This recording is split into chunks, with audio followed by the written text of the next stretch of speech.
Every Sunday, in a tent just in front of the Palestinian Legislative Council chambers in Gaza, a group of protesters gather. For the last 3 months, these people come here to demonstrate, since they are Palestinians with no papers. While some have passports from other Arab countries, they are among an estimated 120,000 Palestinians, neither recognised by local Palestinian authorities nor the Israelis. Our voice will not be heard if there are only 2 or 3 of us gathered. There are 120,000 of us who don't have papers. If it was just 5 to 10 cases, then it's a personal matter. But in reality, it's a humanitarian problem. It's necessary that all those in this situation must join us in our protest. Having lived abroad for many years, these Palestinians, mainly professionals, including doctors, engineers and PLO officials, returned to Gaza after 1993, following the signing of the Olso Accord. At the time, they received temporary papers from Israel that have long since expired.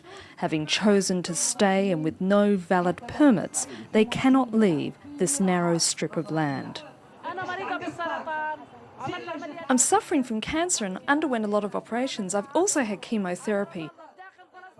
Now I need a bone scan that can only be done in Ramallah in Palestine, and I can't even go there.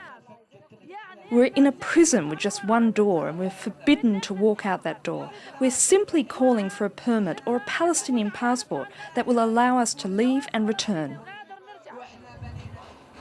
We're at the home of the El Nahala family. With us is Hamed, a retired university professor, his grandson, and Fadi, his wife. In 1993, the family who'd been living in Yemen returned to Gaza. Since then, they've never left. As a professor and researcher in geology, I've been invited to many scientific conferences overseas, mainly to prison research that would have been published.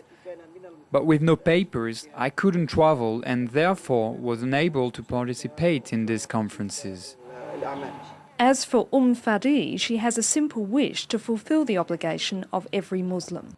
If at least I could do the Hajj, make the pilgrimage to Mecca. Every year we pray, oh God, oh God, oh God, allow us to make the Hajj. That's been the case for the last 14 years.